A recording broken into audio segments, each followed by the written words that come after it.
Bonjour, bonsoir na peuple congolais. Wabino Molobeli Mboka, le prophète surnaturel King MB Élysée, leader et parti politique mouvement pour l'intérêt du peuple. Bengan de Konayo Azana gauche, Bengan de Konayo Azalia en Belgique, Bengan de Konayo à travers l'Europe, Bengan de Konyon Soloba que prophète Élysée, sentinelle ya RDC aye.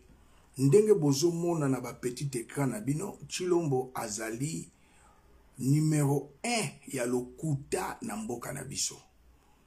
Peuple Telema, peuple Sikola Mboka, pour l'amour du Congo, je ne me tairai point. Pour l'amour de ma patrie, je n'aurai point de repos.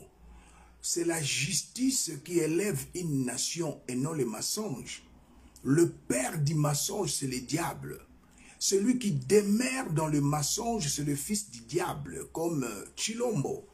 Donc, Ezo Kamwisabatu, quand je regarde avec l'œil prophétique, les fanatiques, les aveugles, les tribalistes, au Bazolanda Tshilombo, je compris que, comme l'apôtre Paul avait dit, il y a les hommes animaux, hommes charnels et hommes spirituels. La classification des hommes, c'est dans le livre de Corinthiens. Alors, je compris. Alors, Batotele Mabisonio, ce peuple congolais, Tosi Kolamboka, à la tête du pays, nous avons un homme, Azali na culture et à gestion de 2. Asali betide universitaire de. Tshilombo est parti en Europe na 5e des à 4 classes na 5e des humanités na collège papa na Tindie. Je bénis tous mes fanatiques, je bénis Baenyoso Bazo Finganga, les chiens aboient, la caravane passe. Dieu a fait grâce, je suis aujourd'hui en Belgique. Na vilo nazali na kokolo bango te pono na yoki mingi na moni mingi. Donc Tshilombo c'est un menteur, il demeure dans le mensonge. Yango nazana ba élément pour na ko balancer bomona ke Tshilombo loba ki soka komi président akokomisa mboka na biso lokola Allemagne. Alobaki na mandat na ye avant la fin de son mandat, makambo ebele. Mais lelo azalaki na parler du peuple. Ba députés nationaux, na ba députés national, na ba députés provinciaux, ba sangana ki bango nyonso. Vous savez ce que Tshilombo avait dit? La valeur d'un homme eza maloba na ye. Mieux vaut une bonne réputation qu'un bon parfum. Tshilombo koloba lelo A, loba lobi B, loba lobi 3. Et même si Tshilombo a pesio bonjour, t'as la montre, il est quelle heure? À quoi pesio bonjour à 23h? Na 6h du matin, le bino bonsoir. Donc, il faut faire très attention. Tout le monde a élément.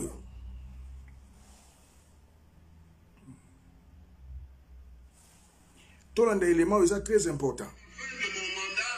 Vous allez voir un Congo nouveau, un Congo fort, un Congo puissant et prospère, un Congo qui va parler de l'Afrique à travers le monde entier.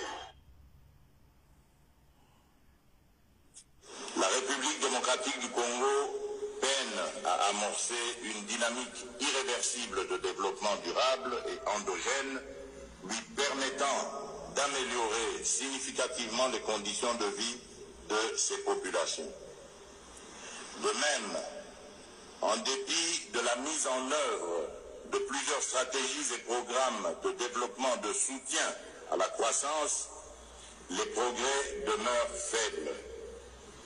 En effet, plus de 7 Congolais sur 10 continuent à vivre sous le seuil de pauvreté multidimensionnel à ce jour, avec de fortes disparités entre les villes et le monde rural. Pourtant, c'est dans ce monde rural que vit la majorité de nos compatriotes qui sont le plus confrontés à la pauvreté multidimensionnelle et à de fortes inégalités socio-économiques. Par ailleurs, les phénomènes de corruption, des inégalités et des changements climatiques continuent à exposer notre pays à des risques systémiques de grande portée susceptibles de nous maintenir non seulement dans la trappe de pauvreté, mais aussi dans une instabilité institutionnelle et politique sur fond de gouvernance, de mauvaise gouvernance persistante. Tshilombo, devant les sénateurs, à Outi, Belgique, Tshilombo devant les députés, tant national que provinciaux, à lobby, peuple a souffrir. Ce qu'il avait dit l'année passée, en décembre, entre les deux chambres. À lobby, peuple a souffrir. Plus de 70% de la population va vivre dans la pauvreté. Il a avoué. Oezali avait de l'échec. À ça, il est l'autre côté. Maintenant, yom doit soutenir, tu as un problème. Tu as un problème. Mitala malam, osan un problème. Tu l'as avoué que Asali est l'autre côté. Tozongele yango. Faire du Congo l'Allemagne de l'Afrique. D'ici la fin de mon mandat, vous allez voir un Congo nouveau, un Congo fort, un Congo puissant et prospère, un Congo qui va parler de l'Afrique à travers le monde entier. La République démocratique du Congo peine à amorcer une dynamique irréversible de développement durable et endogène, lui permettant d'améliorer significativement les conditions de vie de ses populations. De même, en dépit de la mise en œuvre de plusieurs stratégies et programmes de développement de soutien à la croissance, les progrès demeurent faibles. En effet, plus de 7 Congolais sur 10 continuent à vivre sous le seuil de pauvreté multidimensionnelle à ce jour, avec de fortes disparités entre les villes et le monde rural. Pourtant, c'est dans ce monde rural que vit la majorité de nos compatriotes qui sont le plus confrontés à la pauvreté multidimensionnelle et à de fortes inégalités socio-économiques. Par ailleurs, les phénomènes de corruption, des inégalités et des changements climatiques continuent à exposer. Tshilombo a avoué dans le Parlement, n'a parlé du peuple, progrès athée na 3 ans sali. Tshilombo a avoué plus de 7% du peuple congolais va souffrir de la pauvreté. Je m'adresse au peuple congolais. Dans ton pays, quand tu n'as pas l'accès à l'eau potable, aujourd'hui c'est la journée mondiale de l'eau internationale. Dans ton pays, quand tu n'as pas l'accès à l'eau potable, à l'électricité, à la santé, quand tu n'as pas accès à la justice, tu dois te rebeller. Tant que coquille peuple, armée, police, population à Congo, tout tel comme un seul homme, tout bengana, Tshilombo. Avouez, Asali avait, il y a échec naïe. Je suis en Belgique. Vous savez quoi? Tshilombo avait dit qu'il a étudié à l'Institut de carrière commerciale. À ça la option marketing. Les loyaux na moi nazalaki sur l'avenue de la Fontaine numéro 4 na Institut de carrière commerciale. Option marketing ezalakate. Donc azala diplôme moko ya faux et usage de faux. Nani asalela qui est diplôme wana, je suis un flic. Naebi eloko na ye na Belgique au sala. Nani asalela qui est diplôme wana, c'est Lolo Yaba. Lolo Yaba. Aujourd'hui, na koyamba ba téléphone na binote. La fois passée, c'est pour vous informer que je suis en Belgique. Aujourd'hui, au Bengi na koyamba te. Ça, c'est la distraction. Donc, appelez comme vous voulez, les hypocrites, les fanatiques, les aveugles, les tribalistes, appelez comme vous voulez. C'est une perte de temps. Alors, Tshilombo, Moutasalela qui est diplôme, c'est un informaticien à Zalarana, Belgique. bayebi est très bien. Et Mouta Chilombo, vous savez, Mouta Salila qui est diplôme Yasana Azana Yango, faux au usage de faux, il n'a jamais étudié à l'Institut de carrière commerciale. Et Zalia, on a 1000 Belgique. Na Kenda Kitina commune à 1000 Belgique, sur l'avenue de la Fontaine numéro 4, non loin de la gare du Midi. Tant on a commune à Moni à côté, c'est Palais du Midi ainsi que la Foire du Midi. Je suis bel et bien en Europe. Alors, dans Sololi na Bango, Baebi Chilombote. Baebi a ça la option marketing. Baebi marketing est à la raté.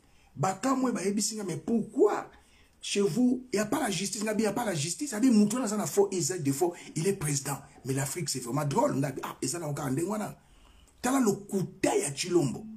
À sous classe ya Chilombo, c'est 5e des humanités dans le collège Boboto. Il n'a pas un diplôme d'État. À Kenapoto, 30 ans, il n'a pas étudié. Mais Chilombo a sali diplôme ya le kouta dans l'Institut de carrière commerciale.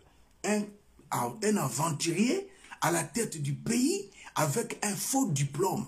Mboko est en état de droit. Chilombo devait être en prison. Chilombo devait être arrêté. Le long nazo balancele bino ba le kuta ya Félix Antoine Chilombo. Attends un institut de carrière commerciale. Je suis en Europe. Le matin, j'étais avec mon jeune frère. Tokei Kuna, to vérifier, c'est du mensonge. Un menteur à la tête du pays, soutenu par un groupuscule Moroyabatou, Boza ko soutenir parce qu'il est Moulouba, toi et Moulouba. Moi aussi je suis Moulouba. Mais non, c'est du mensonge. C'est vraiment honteux.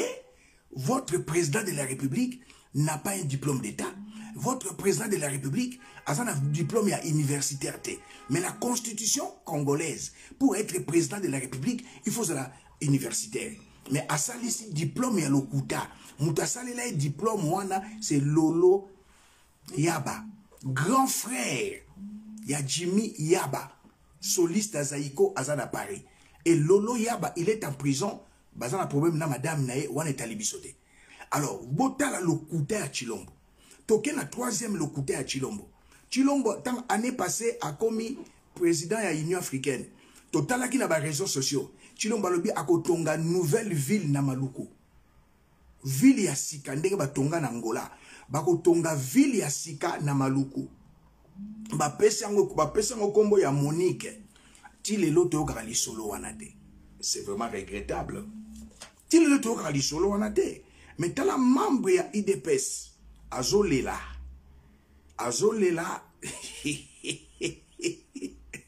Bokodoka, il va petit dangai. Bokodoka, Bokodoka. Eh, ngaba luka ngaba kamu.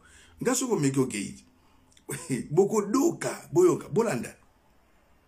On n'a rien fait jusqu'aujourd'hui. IDPS au pouvoir, voilà ce qu'on va faire. IDPS au pouvoir, voilà ce qu'on... Toko Salaboye, on va faire ça.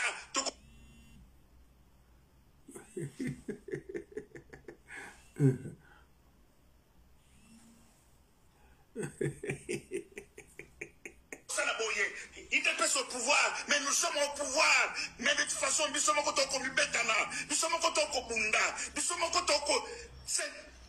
Depuis ton choix pouvoir, juste aujourd'hui, Bitoumana Bitumba entre nous-mêmes. Depuis ton choix pouvoir, Bitoumana Bitumba entre nous-mêmes. Qu'est-ce qui ne va pas?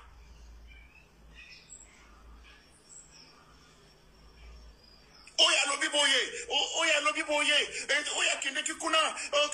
Il y a toujours, depuis ton choix pouvoir, Tile Loyo, Ezaka Makambuya, Bongo et Bongi.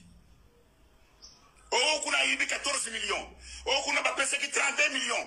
Oh, kuna ba pesa qui 22 millions. Et c'est tout ce que nous, on va depuis que nous avons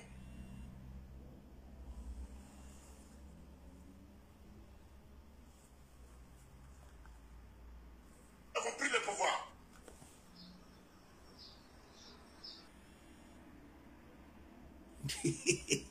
C'est notre frère Wakancha. C'est Wakancha. Nano na monité, nano na mona bato aboyete. Azoka moi. Nano na mona bato aboyete.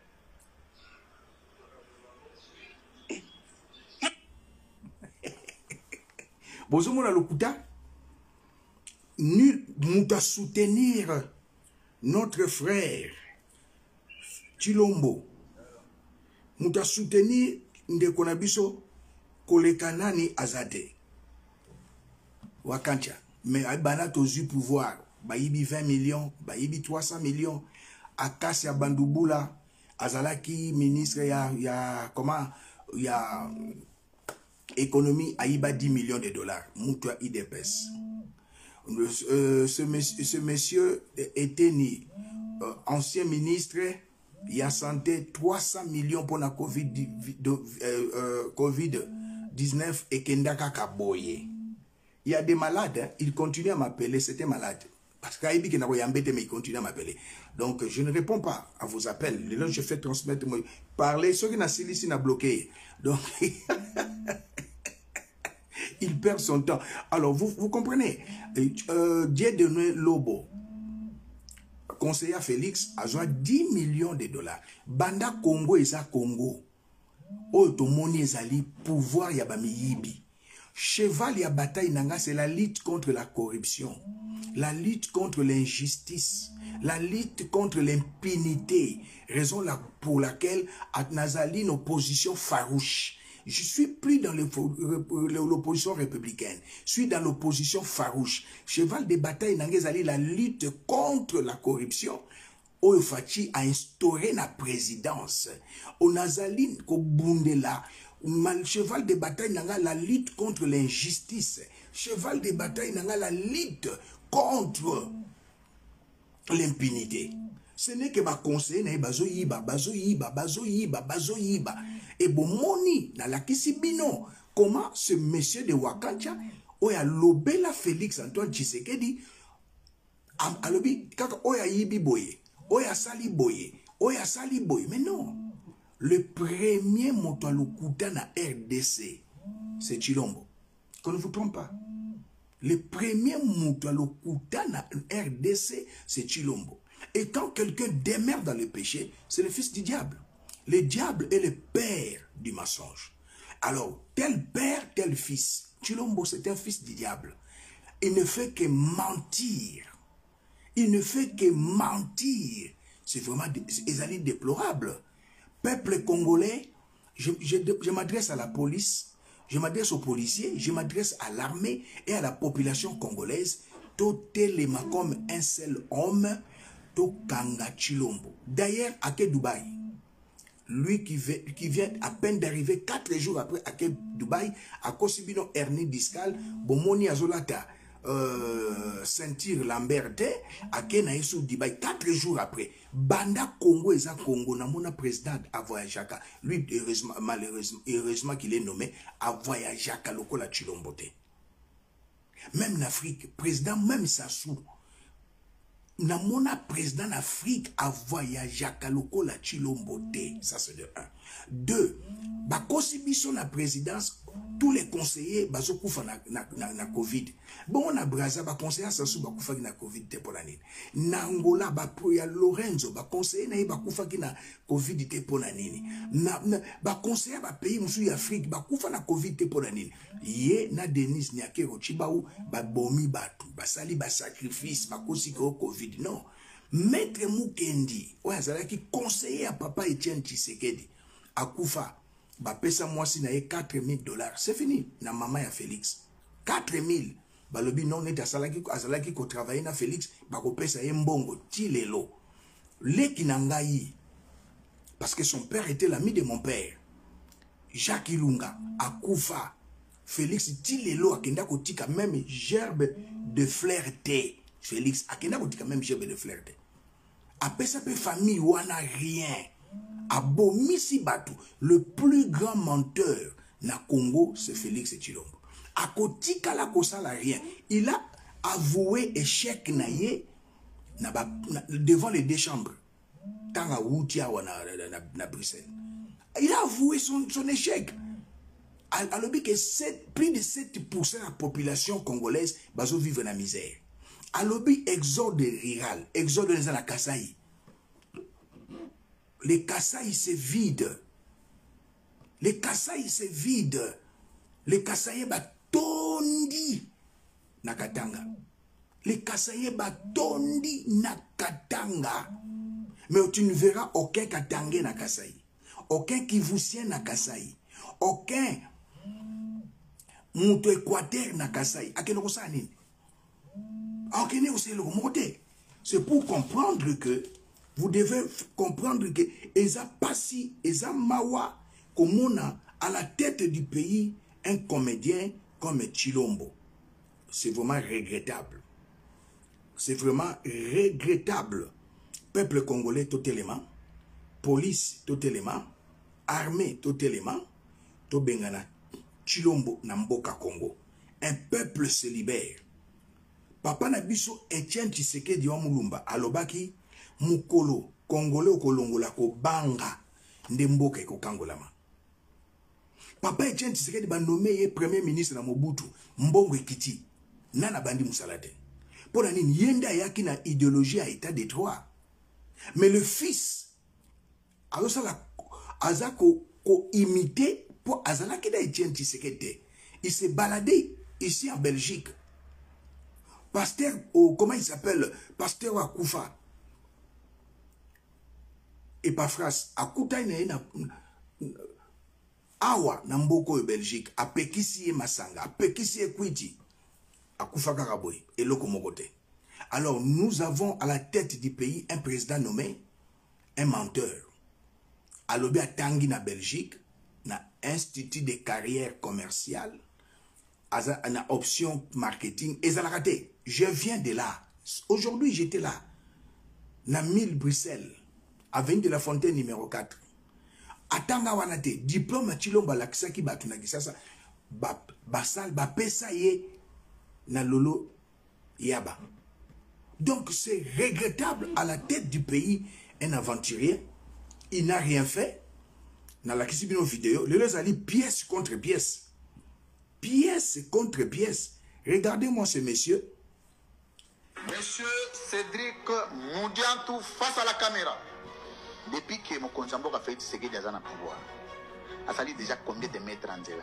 Combien de kilomètres en zéro? Tu n'as évité. Oui, évité. A tourné combien d'écoles? A tourné l'école, mais non, pas combien d'écoles? Oui, évité. Non, pas évité. Oui, évité. A tourné combien d'hôpitaux? En termes de nombre, on a évité. Oui, évité. Ah, on a Kishasa. A tourné combien? À réhabiliter. À Tongi, Kutunga. Et on a fait, en termes de nombre, on a évité. Bon, tant que la biso école, na hôpital Moko, au fait, c'est que Tongi na Katia Kinshasa. Na Katia Kinshasa, au moins réhabilité. Nabi Kutunga. Et on a lobby. Au moins réhabilité. Nabi construction. Kutunga, je ne sais pas. Vrai ou faux, c'est que Tonga, l'école, na hôpital na Kinshasa. Je crois vrai. Tu crois vrai? Est-ce que vous avez deux écoles, deux hôpitaux? Kaka, vous avez tongi, vous avez goudron, vous avez tongi. Il y a Sika, vous avez nos alatés, et Komi. Ah, on a dit ça. Et France. Des articles, vous avez évité le ban à éviter. Na répondre déjà qui est, na nombre na évité. Habitant à mi balé. Yango na tié, na évité qui est, na évité. Na lobby boya. Na évité qui tunga ma na lobby boya. Na lobby boya. Parce que ceux qui ont porte-parole la partie à l'Union Sacrée évité. Bon, bah, Congolais. Le porte-parole d'un parti veut dire quoi? Tu portes la parole du parti. Donc, vous évitez. On a évité, madame. Vous faites ça, il y a un lobby exact, donc vous discutez. Monsieur Cédric Moudian. De France.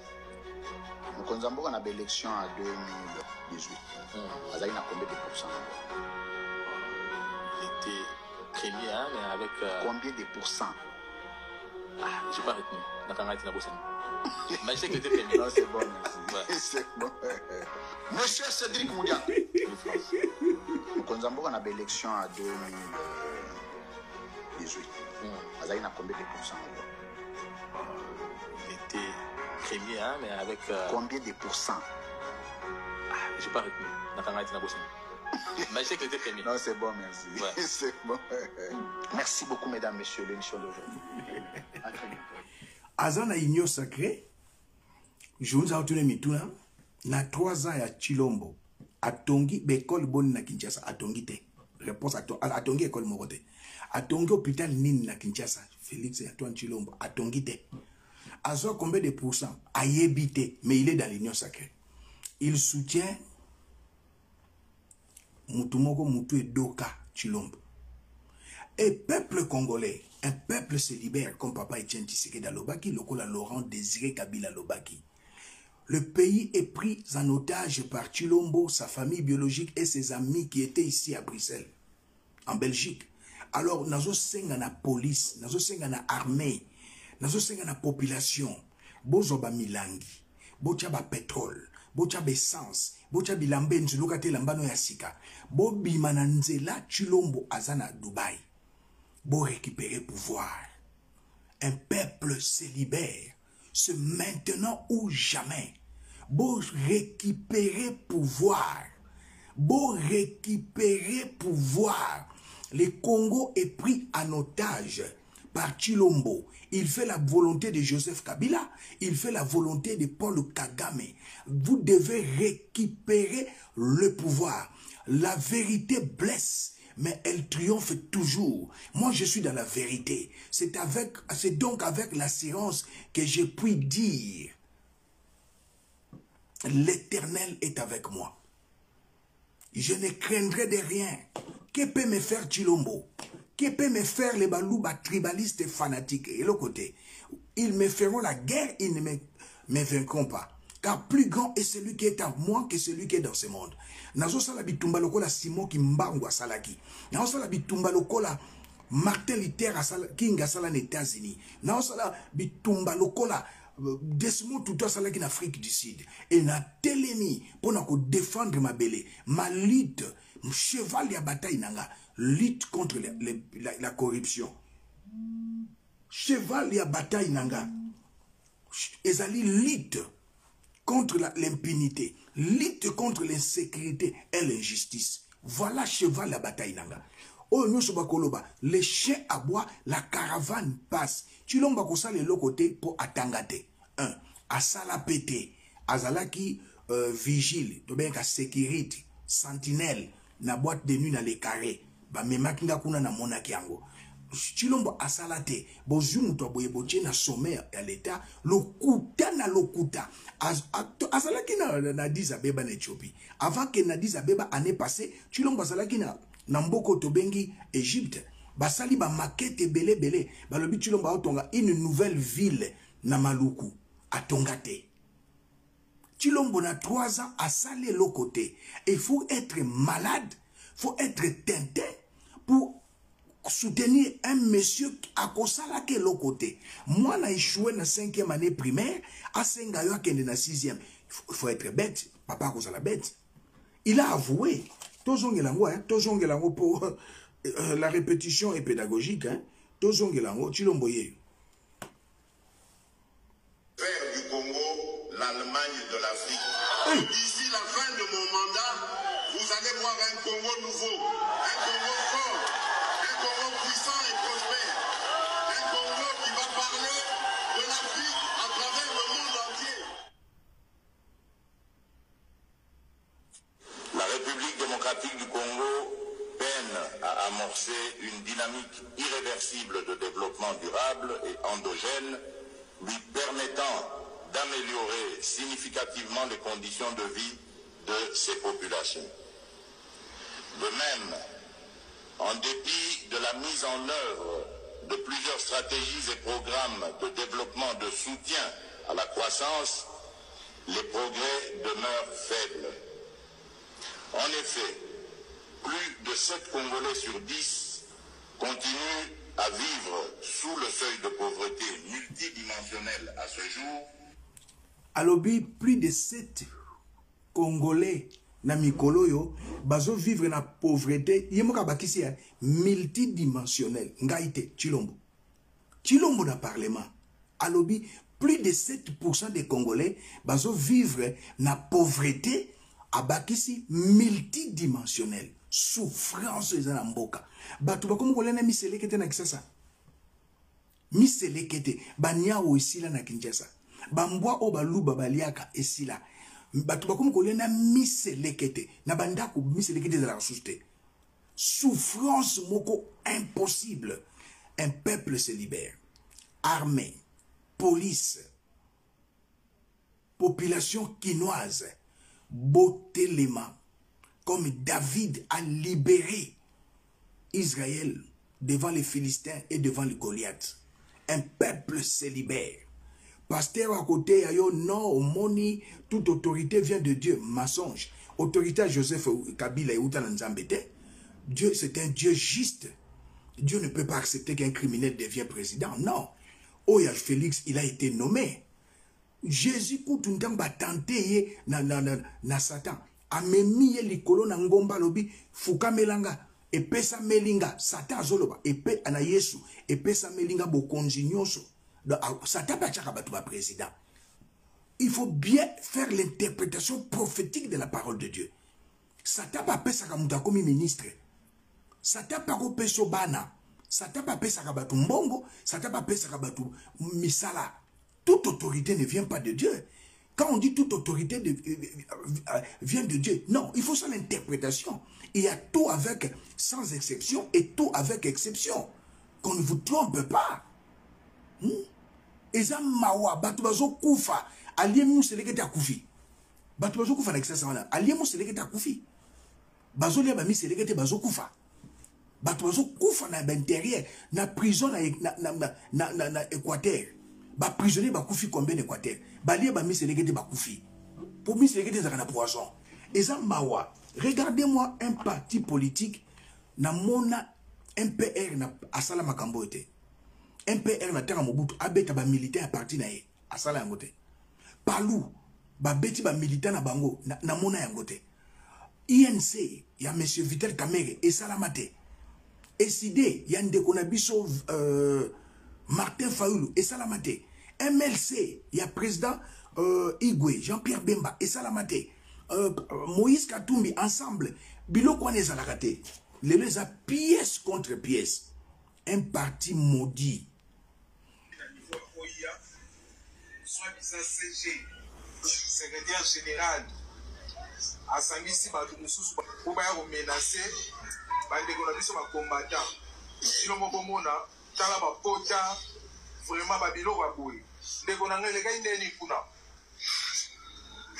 biso tokenda tuya depuis samedi tokenda toke kuta chef de l'état propos makambo ezoni kaka kati ya parti biso tobundela parti na biso ide beso ya mbongo te ya nini te tolingango ya bolingo na biso tosali befa opole lo facha comme président mais le nom de ce pouvoir to se retrouver te eloko moko tozomona ngote tomoni ke te trop c'est trop tokende kaka biso moko tina oya tokutana mkoza mboka ya mabiso to yedi sawi Kabuya yoki ke ba kombata bazana oya Kabuya tini ba milice na ye botela ndenge ba menacer biso ko beta ba nzeta minene nyoso to tosali nini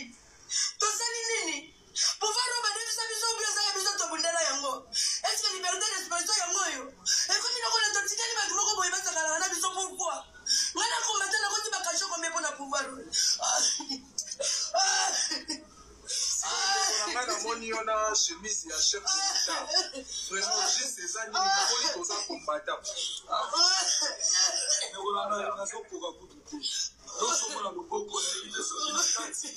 Donc, on quitte mon côté, on va ici dans mon cap. Donc, le bon qu'on a suivi, pendant mon sorti dans, côté et puis évité. Et puis la police a ça azotala na kamwe, na comprendre te. Non, on a la cible dans mon côté, on a tellement de sali. Dans la nègre sali, biso bilondo, papa c'est bilondo. C'est chez bibiso. Mais qu'on y a sur la salle à bibiso. Mais tu comprends le thème, et là, comme elle biso, on les a dit, la tête biso, à toi la mouka, est-ce que papa et maman, mouta la mouka, ça m'a douté. Est-ce que président Félix a présent il est presse? Président Félix a présent, comme les nioso. Soyez battu la mouka, c'est un problème. Mboa Asumboa. Na MLC, na yokate ke secrétaire général ya MLC atini batu babeta ba membre ya MLC. Na yokate na PPRD secrétaire général atini babeta ba membre ya PPRD. Na yokate na tango ya MPR, na yokate. Ça c'est un parti politique maudit. Etienne Tshisekedi akenda na parti politique na ye IDPS na se mabele. Regardez-moi ça. On reconnaît un arbre par ses fruits. Chilombo, lokuta na lokuta. IDPS, c'est un parti politique maudit. Le malheur du Congo aujourd'hui, c'est l'IDPS avec Chilombo. L'ennemi commun des Congolais aujourd'hui, c'est Chilombo. Ezali pas si peu mawa. Na yebsaki bino na émission na salaki, je vous avais dit, bateki Kankokolo na conseil des ministres na mois de février Bolanda. Ngaïté, pièce contre pièce. La mise en œuvre du projet de délocalisation des camps militaires et des policiers et la construction de nouvelles cités et ou villes à Kinshasa et dans les provinces. Il en ressort que le projet du pacte d'actionnariat de la Société de développement et de promotion immobilière, SODEPI, société mixte dédiée au projet, a déjà été revu et finalisé au-delà de la commission de structuration du partenariat. Le principe de la mobilisation de garanties collatérales proposées a été également examiné et retenu. Et les bailleurs de fonds déjà identifiés par BITEC, le promoteur, et ses partenaires ont confirmé la mise à disposition du financement intégral. La commission technique a été mise sur pied auprès de l'état-major général des armées, a pris en charge les questions liées notamment à l'élaboration de planification du plan d'identification et de délocalisation de 21 000 familles, à la prise en compte des recommandations de la maison militaire du chef de l'État et les dispositions prévues dans la réforme de... C'est regrettable. Chilombo Aye, Bateki Zandu, Chilombo Denise Nyakero Chibaou, Fortuna Biselele, na gouverneur Ngobila, Oazali criminel na Yumbi abomisa batu. Ba force commune ya Yumbi Ngobila abomisa batu na Yumbi quand il fit gouverneur. Lelo Bateki Zandu, plus de 3000 commerçants bazo Telengana. Na 5 ans ya Chilombo. Projet, il y a délocalisation, il y a marché, il y a Kankokolo. Et bandaki na tanga Joseph. Joseph asala yangote. Biloko Joseph Kabila bangaki kosala. Chilombo asali yango. Chilombo andimi Rwanda Air, société aérienne ya Rwanda et na Congo, Joseph aboyaki. Ambassade ya Rwanda et na Congo, na 18 ans, Joseph aboyaki. Raffinerie à or na kolta na Rwanda, Joseph Kabila aboyaki. Chilombo andimi. Lelo yo, Joseph aboyaki.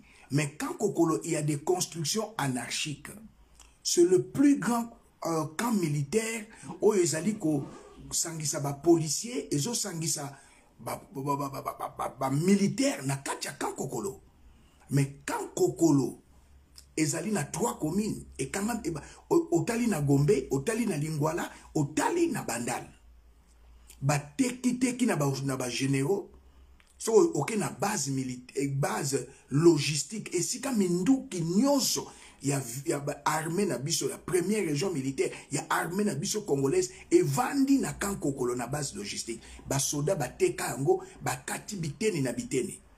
Alors tolanda ki biso nyonso Paul Kagame alobaki akotonga une nouvelle ville na Goma. Bolanda ki yango biso nyonso akotonga une nouvelle ville na Goma. Longoni na bandeko ya Goma. Paul Kagame atonga kite pona ni bandeko ya Goma batelemi balobi awate akotonga une ville. Ville na banga bachango na kombo ya nini Denis Nyakero. Mais na conseil des ministres, vidéo o ezali à conseil des ministres bomoni yango na février. Pièce contre pièce. Balobi nini ba délocaliser. Qu'est-ce que signifie délocaliser? C'est déplacer vers un autre endroit. Et si batongi bisika, batongi ka militaire mosusu, po ba kende ko tia ba soldat NON à majuscule. Ezako délocalisation, c'est déloger. Et maintenant, je pose la question à Chilombo. Ata bazala lokoso ambongo. Ata bazala ka lokuta. Ata bazala ka lokoso. Mwena muchima ya yeleki. Tu es un grand voleur. Chilombo, un grand voleur. Chef d'état-major général, banda na tanga Mobutu ezalaki na Oya, na Mongaliam. Au déplacer état-major général pour Yosofa na etalani na Oya, yo otindiango na Kankokolo. Maintenant okobimisa bato wana bakende wapi Chilombo.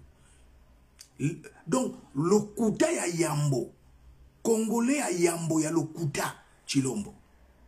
C'est vraiment regrettable au Tekakan Kokolo. Pour votre information, quand Kokolo on a plus de 200 villas. Zoshko bandaka ba soldat oya ba likili tout ça. Ba terrain à football, hôpital de Kankokolo. Mais maintenant, yolobi boteki Kankokolo. Ba bazo tonga cité Fachi. Les Congolais n'ont pas besoin d'une cité, d'une nouvelle cité appelée Fachi. Olobako kosala une nouvelle ville, Monique na Maluku. Osali une nouvelle ville te. Olingi oso teki Kankokolo. Vous savez quoi? Azali ko embellir, ko flatter Paul Kagame. Na sommet ya Oyo, Paul Kagame yakite. Na sommet ya na Kinshasa, ya Addis Abeba, Paul Kagame yakite. Alors maintenant qu'il fait quoi? Oyo bazo tonga na Kankokolo, ezali nouvelle cité ya Kankoko, ya Paul Kagame. Oyo balingaki ba tonga na Goma. Nouvelle cité ya Paul Kagame, oyo balingaki ba tonga na Goma. Yango bazo tonga siko nouvelle cité. Ba Rwandais na ba Rwandais bakozala wana. En face il y a RTNC. Un de ces 4 matins, vous allez vous réveiller. Babotoli RTNC balobi pouvoir ekweyi. Vous savez pourquoi moi Namboka Jean-Pierre Bemba Gombo na conflit na Joseph a botola qui la voix d'Isaïe. Basoda Jean-Pierre Bemba sur 24 novembre bazo kita baleki ISC baleki Académie des Beaux-Arts bakomi na Asa 9. J'étais à Kin bakomi na Asa 9 bakutanaki na barrière ya Kankokolo. Jean-Pierre Bemba na mutema malamu azalaka nango alobi affrontement ekosala. MLC basoda na bakokota bakozola voix d'Isaïe. Mais talaki qu'il y aura mort d'homme à Tiki à cause de Kankokolo. Mais aujourd'hui, ceux qui Kankokolo, peuple congolais, et Batongi cité, Bakosibino cité Fachi. Non, Félix Tshilombo. Le peuple n'a pas besoin d'une nouvelle cité dans la ville de Kinshasa appelée Fachi. Tika Babilo Gozo Sala. Il n'y a pas d'eau, il n'y a pas d'électricité, il n'y a pas d'emploi. Il n'y a pas la justice au pays. Le peuple a droit de se rebeller. J'invite le peuple congolais, ainsi que le militaire, ainsi que le policier, d'appliquer l'article 64. Tout Congolais a droit de faire obstacle à un individu, Tshilombo, et à sa famille biologique, un groupe d'individus. C'est comme ses amis qui étaient ici à Bruxelles, là où je suis maintenant, bo télémela bango, bo récupérer Congo. Le pays est pris en otage. Il est à Dubaï. Il nous a dit qu'il est convalescent. Il nous a dit qu'il vient d'être soigné à Bruxelles. Un faux chrétien a dit que le médecin était un magicien. Un faux chrétien. Mais Bishop Kadi Malobi n'a pas dit merci n'a AVC. Mais lui qui est un faux chrétien, il dit que le médecin était un magicien. Donc il a élevé la magie que le nom de Jésus. On reconnaît un homme par son langage. Moi, je suis prophète avec un message prophétique. Je ne suis pas un prophète car non, j'ai un prophète messager avec un message prophétique. Le message prophétique que Dieu m'a donné, c'est le mystère de la foi. La foi, c'est une identité. La foi, c'est une attitude. La foi, c'est une mentalité. La foi, c'est une vision. La foi, c'est un langage. La foi, c'est un comportement. Regardez le langage de Tshilombo. Alobi, le médecin là était un magicien. Les gens, je vous pose une question. Mboa lobaka wou. Bon, on est dans lobaka.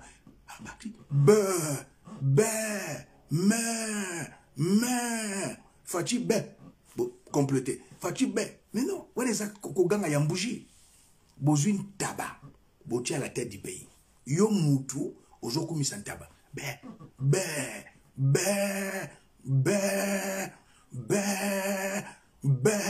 Ntaba, botia la tête du pays. Mais non, je bénis Dieu. Parce que Koulout honoré Ngwanda lobaki likaba munene. Koulout honoré Ngwanda lobaki likaba munene. Na komi na suka. Tolanda. Jambe asali ke mwana wana ya bo. Donc moni makambo na lobila kidino na bi Félix akoya kofungola bino miso. Jambe asali ke mwana wana ya bo misu nini ba ekayo ezaki na miso mabino ekweya. mission Félix Azenango ezali misato. Mission na ya liboso ezali ko blanchir occupation. Mission na ya mibale ezali ko endormir le peuple congolais pour que mission ya misato a légaliser l'occupation et la balkanisation du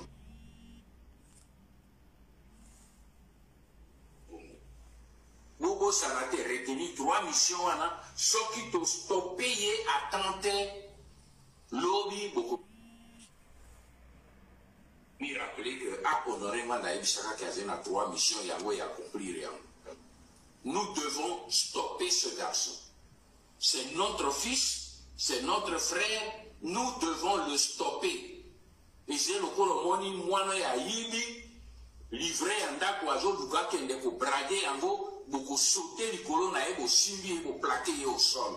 C'est ce que nous devons faire avec Félix. Nous devons le plaquer au sol. Pour que tu retires maintenant, j'espère que ce langage-là va disparaître. Pour que mon moto nous avons aidé à aider à côté ba aider à aider à aider Baruna. Alors la seule solution c'est de simbayer, de plaquer. Kulu Honoré Ngwanda paix à son âme. Asali Moussale Monani. Chilomboye pour faciliter balkanisation. Chilomboye quand Kokoloba teka yango batonga une nouvelle cité.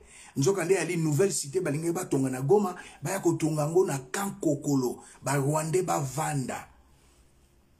Cité au Kabila sali oasis ba Rwandais na ba Rwandais banakati kuna.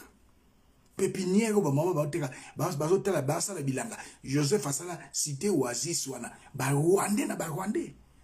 Oteki zandu batu babimili banda bazo telengana okamata su kan Kokolo teka bako pesa ba officier moko $1,500 ba sergent ba première classe $500 ba okende wa. Quand vous dites délocalisation, cela veut dire déplacer vers un autre endroit.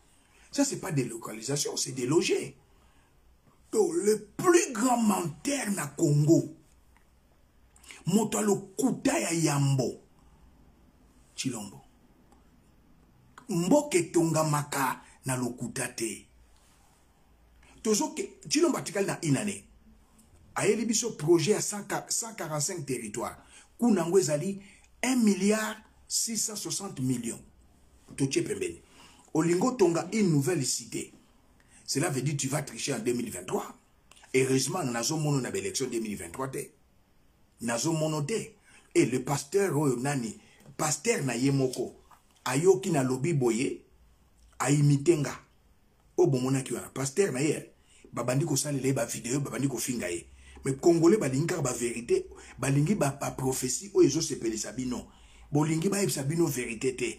Le prophète de l'Ancien Testament balobela batu balobela ba roi vérité. Jean-Baptiste a dit la vérité na Hérode tangazwa ki mwasi ndeko na ye na prophète Nathan Tango babomi iri azumwasi ya iri ayebisa David. Le prophète Élie alobela roi Akab na Jézabel. Prophète Esaïe alobela roi Ézéchias. Mais vous êtes les bino na yebite oyebi kala quand je na baneko kola na Kinshasa. Voilà, il faut dire la vérité. Na banako mona kene bazo yebisa nga na bazo sana bandeko. Omoni batabandundu. Batabandundu baza miteba mabe wana bazo yebisangai wana bazo yebisangai batabandundu baza ba rankinye baza ba ene. Mais tant que Chilombo a eu pouvoir, j'ai compris. Je suis Mujila Kasanga moi Chimbaou, j'ai compris que na ba ene bata mitema mabe na Congo ezabaluba. Heureusement moi je suis Mwena Lulua. Bandakana nga baza baluba te toza bena lulua.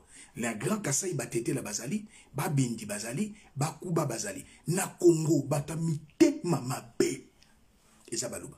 Mibali ya Mbujimai ba respectera basi na bangote ko finga ya ndenge wana. Mais basi ya Mbujimai ba basi mo les femmes respectueuses.